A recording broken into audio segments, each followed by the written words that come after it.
After Victor Wembanyama has been ruled out for the rest of the season with a blood clot in his shoulder, one of the biggest questions in the NBA has been who is going to win the Defensive Player of the Year now. And at this point in the season, I feel we can really narrow it down to two great options, being Jaren Jackson Jr. and Evan Mobley. And deciding between one of these two seems almost impossible. Welcome to Basketball Intuition. I'm your host Ethan Simon, and today we're going to be talking about who's going to win the Defensive Player of the Year. I've been going back and forth between the two as well as Dyson Daniels. I took Dyson Daniels out of the mix just because I feel as if he's not as impactful as the other two guys, but I do want to give Dyson Daniels his flowers because he is doing something historic. The amount of steals that he's averaging and the amount of steals he's got in the season, I mean, we haven't seen anything like this in the last 20-30 years. And one of the main reasons I'm making this video is because I don't even know who I think is going to win the award. I still haven't decided, so we're going to talk through it today as we go through this video, and let me know down below who you guys think is going to win the Defensive Player of the Year. I think the easiest way for us to get this conversation started is just looking at the simple stats. On Evan Mobley's side, he's averaging 7 defensive rebounds a game, 1.6 blocks, 0.8 steals, and 2.4 personal fouls. While Jaren Jackson is averaging 4.6 rebounds,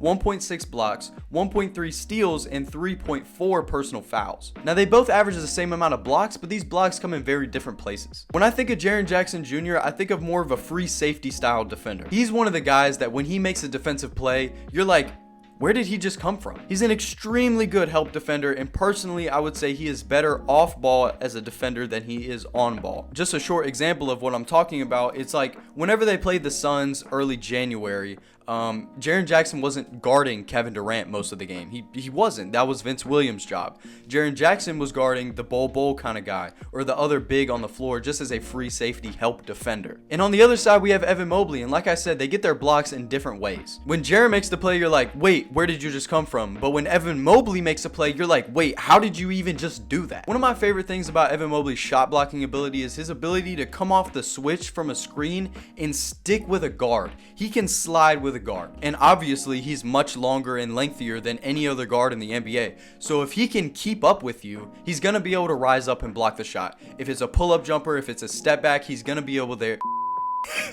he's gonna be able to be there and contest the shot. If you're still here enjoying the video, make sure to hit that like button. It helps a small channel like myself out quite a lot. And when we look at the steals, 0.8 steals versus 1.3 steals, the only thing I really have to say about that is he is such a great help defender that when somebody is driving down the court making their play to get to the basket, Jaren Jackson, like I said, is an extremely good help defender. So he is so great at getting his hands into plays and on balls that he's not really supposed to.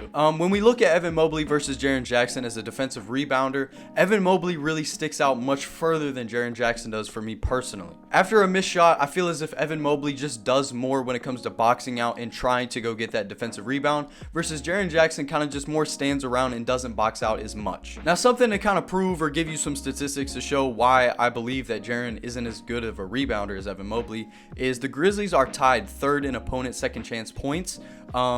Third in not the good way, third as in last, as in they give up a lot of second chance points. That's a lot of that is effort. Like truly, a lot of you giving up second chance points is effort. And that's not me trying to say that Jaren is a bad defender or he's not engaged when it comes to defensive rebounding. But it is pretty clear when you're watching the games, Evan Mobley has more size, more length, and he does have more care for going to box out the defender and going to get that defensive rebound. So when we talk about rebounding, if I were to take my pick, I would say who would I rather have on my team as a rebounder exclusively? I would say Evan Mobley. Now, the next thing I want to talk about is paint defense. When it comes to actually locking down the defender, the big man in front of you in the paint, it's very tough at who you want to pick. They're both great at absorbing contact and rising up for a block. Evan Mobley uses his length more to his advantage, while Jaren Jackson uses his stockiness. In my opinion, one of the biggest parts about being the Defensive Player of the Year is the eye test. If you can look at a player and say, wow, this guy is a really great defender, you don't have to look at his stats, you look at him, you say he's a great defender, that's what really propels forward a Defensive Player of the Year, in my opinion. There are times when I'm watching games and I look at Jaren Jackson Jr. and I say, this doesn't look like the Defensive Player of the Year to me. This doesn't look like the most impactful player on defense in the NBA. And of course, there are times where I don't think that about Evan Mobley either, because it really is Victor Wembanyama's award. And I want to come up here and say that.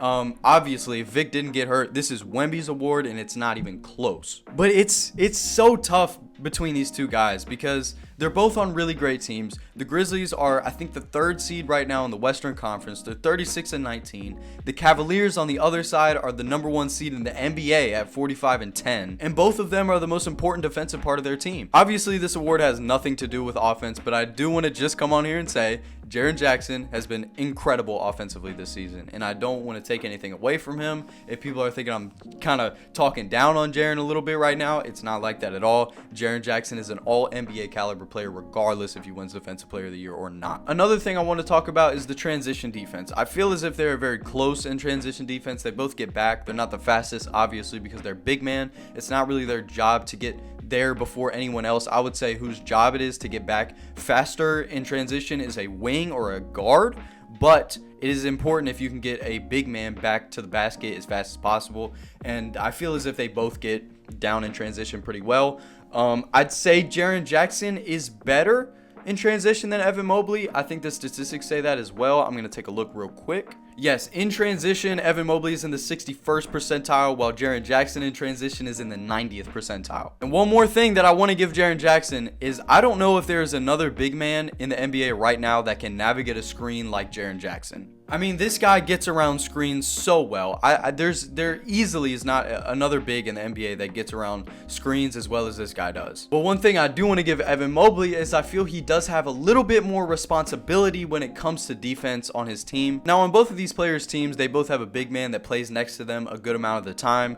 For Jaren Jackson, it's Zach Edey, and for Evan Mobley, it's Jarrett Allen. But whenever Jarrett Allen is out of the game, I feel as if Evan Mobley has much more responsibility than Jaren Jackson does when Zach Edey is not on the floor. The Grizzlies usually have 2 big men on the floor, so whenever Zach Edey goes out, Brandon Clark, Santi Aldama type of guy is going to come in for him. But whenever Jarrett Allen goes out of the game, Evan Mobley is in as a 5. And he is the big man in the game, and it is his job to hold down the paint, and there's no one else to help him. Jaren Jackson, he isn't the main guy holding down the paint. He's not standing in the restricted area waiting for somebody to come there. Like I said, he is a help defender. But I feel that whenever Evan Mobley is in the game without Jarrett Allen, he does have more responsibility on the defensive end. So after my 21-minute recording so far, I still have no idea who I think is the Defensive Player of the Year. Honestly, I don't know. Because they both have such great assets. They both do such great things. They're very different, but also similar in the same way. So it's really tough to say who is the best defender in the NBA right now. Who is the most impactful defender in the NBA right now. Personally, if I had to pick right now at this very second, I would say Evan Mobley. It's so close. It's so close, and I feel awful saying that because Jaren is incredible. But one of these guys is going to get snubbed, and somebody's not going to be happy. One fan base is not going to be happy, and that's just how it is. And that's just what you get for NBA awards. Not everybody can win an award. Not everybody can win a championship. There's one team that wins a championship, one player that wins an award. This isn't like my typical video. Usually I would have a little bit more to say, but I don't know what else to say. These guys are both so great defensively, and it's so hard to decide who is the better defensive player. But like I said, 1 minute I think it's Jaren, the next minute I think it's Evan Mobley. So I need to know what you guys think down below in the comments. That's all the Defensive Player of the Year talk we're going to do today. This week for me, what to expect basketball intuition. I have no idea. I literally have no idea what we're doing this week. NBA is back after the All-Star break. I'm kind of just waiting for some teams or some stories to go ahead and get rolling a little bit. Like I want to see a team on a good win streak after the All-Star break so I can talk about them.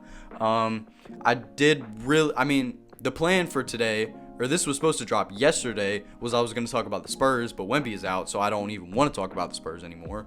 Because my whole point was just the Spurs are going to be so great the second half of the season. But Wemby's out, so obviously they're not. But yeah, if there's anything y'all want to hear me talk about next, go ahead, drop it in the comments, and I promise you I will actually talk about it. A lot of YouTubers don't do that. They'll be like, comment down below what you want me to do next. People are yet to comment anything of what they want me to talk about next, but the first person to do it, I'm telling you, I'm going to talk about what you want me to talk about. So yeah, I think I'm going to just go ahead and wrap up the video here. Like I said, I got to know who y'all think is the Defensive Player of the Year. It's a very tough award this season especially. And yeah, I appreciate you staying to the end of the video, and I'm going to see y'all in the next video. Peace out.